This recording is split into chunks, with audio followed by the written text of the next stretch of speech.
بسم اللہ الرحمن الرحیم۔ السلام علیکم۔ کیا عید الفطر کے دن اسرائیل مسجد اقصی کے سامنے لال گائے ذبح کر دے گا؟ یہ ایک ایسا سوال ہے جس کا جواب جاننا انتہائی ضروری ہے۔ تو سب سے پہلے ہم یہ دیکھتے ہیں کہ بہت تیزی کے ساتھ اسرائیل کے جو ٹیمپل گروپس ہیں، یعنی کہ وہ گروپس جن کو اسرائیل نے صرف اسی خاص مقصد کے لیے بنایا تھا کہ وہ تیسری مرتبہ ہیکل سلیمانی کو تعمیر کر سکیں، وہ گروپس جو ہیں اسرائیل کے، وہ مسجد اقصی کے اوپر بڑی تیزی کے ساتھ قبضہ کرنے کی کوشش کر رہے ہیں تاکہ اپنی جو منحرف شدہ تورات ہے ان کی اس کے احکامات کے اوپر عمل کر سکیں اور مسجد اقصی کو منہدم کر کے اپنا تیسرا ہیکل سلیمانی اس کی جگہ بنا سکیں۔ 2003 میں صرف 2 نمائندے اسرائیلی پارلیمنٹ کے اندر ان جماعتوں کے تھے اور اب ان کی تعداد 18 تک پہنچ چکی ہے، اور جبکہ جو اسرائیلی پارلیمنٹ ہے ان کے کل ارکان کی تعداد 120 ہے۔ اس سے آپ اندازہ لگا سکتے ہیں کہ جو انتہا پسند جماعتیں ہیں اسرائیل کے اندر، وہ کتنی تیزی کے ساتھ اپنے مشن کے اوپر کام کر رہی ہیں، اور ان کا جو اثر و رسوخ ہے وہ اسرائیل کے اندر بڑھتا جا رہا ہے تاکہ ان کو کسی بھی طرف سے مزاحمت کا سامنا نہ کرنا پڑے، نہ اسرائیل کے اندر سے اور نہ کسی دنیا کے کسی ملک کی طرف سے۔ اور بہت ممکن ہے کہ یہ یہودی انتہا پسند جماعتیں جبل زیتون کے اوپر، جو کہ مسجد اقصی کے بالکل سامنے ہے زیتون کا پہاڑ، اس کے اوپر یہ لال گائے ذبح کر دیں، اور وہ ہوگی یہ 10 تاریخ اپریل کی جو آنے والی ہے، کیونکہ ٹیمپل گروپس کی میٹنگ ٹیمپل انسٹیٹیوٹ کے اندر ہو چکی ہے ٹیمپل ایڈمنسٹریشن کے تعاون سے، جس میں پوری پلاننگ اور اسٹریٹجی بنائی گئی کہ ہم نے کس طرح ان 5 افسانوی گایوں کو ذبح کرنا ہے اور پھر ان کی راکھ سے اس کو جلا کے اس کی راکھ سے ہم نے کس طرح پاکیزگی حاصل کرنی ہے۔ اس کا ایک مکمل طریقہ ہے، وہ میں آپ کو آگے بتاتا ہوں۔ اور جو ممکنہ تاریخ بتائی جا رہی ہے ان گایوں کو ذبح کرنے کی، وہ عبرانی کیلنڈر کے حساب سے 2 نیسان ہے، اور اگر ہم اس کو عیسوی کیلنڈر کے حساب سے دیکھیں تو وہ بنتی ہے 10 اپریل، جو کہ ابھی آنے والی ہے، اور یہی 10 اپریل ہے کہ جس دن فلسطین اور مشرق وسطیٰ کے اندر عید الفطر ہوگی۔ بہت ممکن ہے کہ اسی دن عید الفطر ہو، کیونکہ 29 تاریخ کا رمضان اس دفعہ نہیں ہوگا، اس دفعہ رمضان 30 تاریخ کا ہوگا، اور پھر جو پہلی شوال ہوگی وہ پڑے گی 10 اپریل کو۔ تو بہت ممکن ہے کہ عید کے دن، عید الفطر کے دن، یہودی اپنے اس مذموم مقصد کو پورا کر لیں۔ اسرائیلی نیوز چینل 12 کے مطابق ان 5 گایوں کو ایک اسپیشل پرواز کے ذریعے امریکی ریاست ٹیکساس سے اسرائیل منتقل کیا گیا تھا، تاکہ جو شرط ہے کہ ان گایوں کی جو نشو و نما ہے وہ اسرائیل کے اندر ہو، اس کے اوپر بھی یہ لوگ عمل کر سکیں۔ تو ایک خصوصی پرواز کے ذریعے پچھلی دور حکومت میں امریکہ سے اسرائیل ان گایوں کو منتقل کیا گیا، اور بنیامین نیتنیاہو کی حکومت نے اس منصوبے کے اوپر عمل کرنے کے لیے ایڑی چوٹی کا زور لگا دیا، اور وہ مکمل کوشش کے اندر ہے کہ کسی نہ کسی طرح ہم اس منصوبے کو مکمل کر لیں۔ اب ہم بات کرتے ہیں ان گایوں کو ذبح کرنے کا اصل مقصد یہودی عقائد کے مطابق کیا ہے۔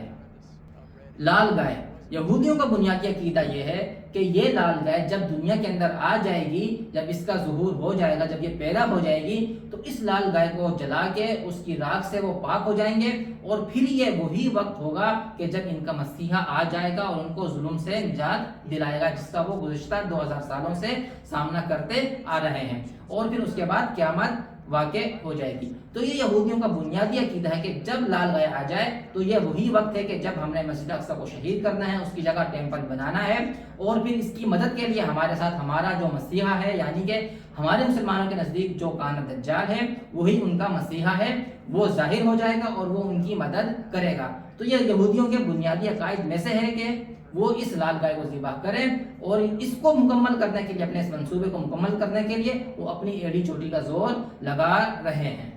اور یہ لال گائے یہ پہلی دفعہ ذبح نہیں کر رہے، بلکہ آج سے 2000 سال پہلے اپنی دونوں ریاستوں میں، یہودا اور سامرا کے اندر بھی، وہ 9 دفعہ ان لال گایوں کو ذبح کر چکے ہیں اور اس سے پاکیزگی حاصل کر چکے ہیں کہ لال گائے کو ذبح کرنے کے بعد اس کو جلاتے ہیں پورے کو، اور پھر اس کو ایک خاص پانی سے اس کی راکھ کو ملا کے اس کو اپنے اوپر چھڑکتے ہیں، جس سے یہ لوگ پاک ہو جاتے ہیں۔ تو یہ 9 دفعہ پہلے بھی اسی طرح کر چکے ہیں، اور اب 2000 سال کے وقفے کے بعد ایک دفعہ پھر یہ گائے اس دنیا کے اندر موجود ہے، یہودیوں کے پاس یہ گائے موجود ہے۔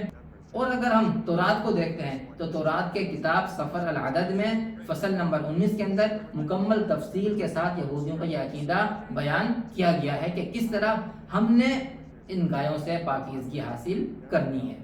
اور ان کا یہ بھی عقیدہ ہے کہ جب تک وہ پاک نہیں ہو جاتے ان کے اوپر حرام ہے کہ وہ ارض مقدس کے اندر مسجد اقصی والی جو جگہ ہے وہاں پہ داخل ہو سکیں۔ تو سب سے پہلے یہ لازمی ہے وہ نجاست سے پاک ہوں، اور پاک ہونے کے بعد ہی وہ اس جگہ داخل ہو سکیں گے۔ اور اپنی اسی خواہش کو پورا کرنے کے لیے امریکہ کے اندر انہوں نے ایک جنیاتی تجربات کیے، اور بار بار کے تجربات سے محنت کر کر کے انہوں نے وہ 5 گائیں جنیاتی تبدیلی سے حاصل کر لیں کہ جو مکمل طور پر لال سرخ ہیں، اس کے اندر ایک بال بھی کسی دوسرے کلر کا، دوسرے رنگ کا نہیں ہوگا۔